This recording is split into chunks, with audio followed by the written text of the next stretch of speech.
السلام علیکم ورحمت الله. څنګه کولی شو چې په قرآن کریم کې داسې ویډیو جوړه کړو چې د قرآن آیاتونه راولو او د هغې سره خپل اواز ثبت کړو یا د بل چا اواز د هغې سره ثبت کړو، د بل کوم قاري.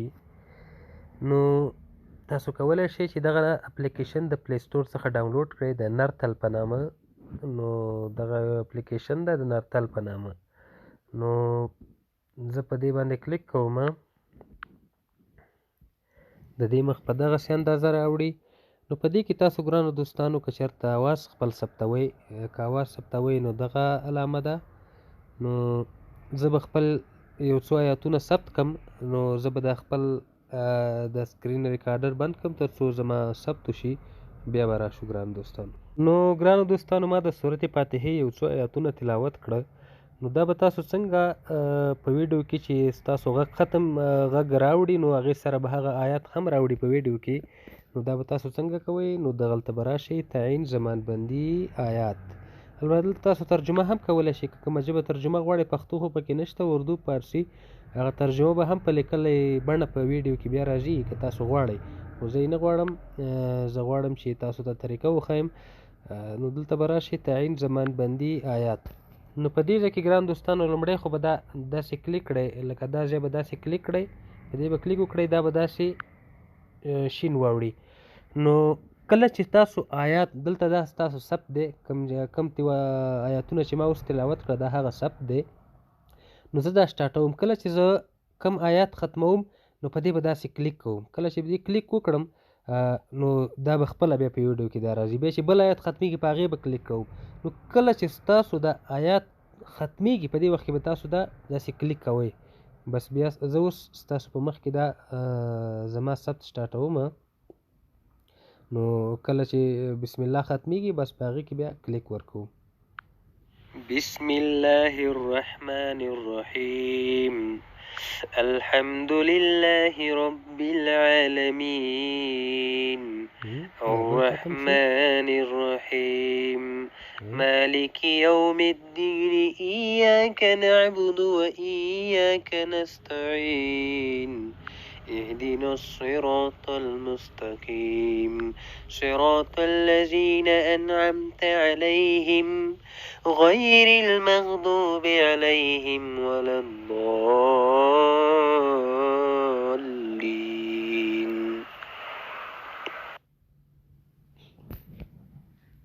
نو ګرانو دوستانو کله چې آیات ختمیږي همدغسې به تاسو په دې ساعت باندې کلیک کوئ، نو هغه آیات به بیا په ویډیو کې راوړي. اوس ګورو چې څنګه جوړ شو.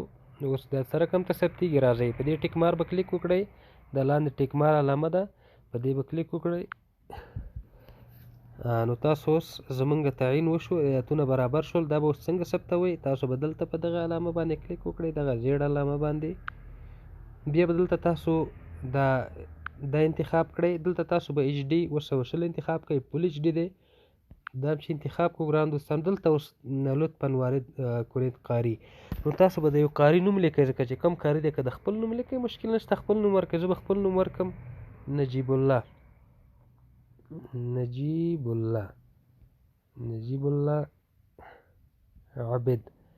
نو دا هم چې اوکې کړو ګران دوستانو ستاسو دغه اپلوډ روان شو. کله چې دا پوره شي نو ستاسو ویډیو به جوړه شي.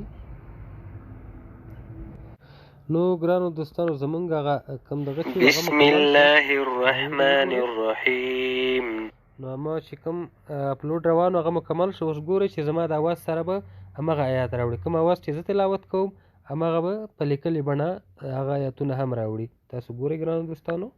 بسم الله الرحمن الرحیم الحمد لله رب العالمين الرحمن الرحيم مالك يوم الدين إياك نعبد وإياك نستعين اهدنا الصراط المستقيم صراط الذين أنعمت عليهم غير المغضوب عليهم ولا الضالين.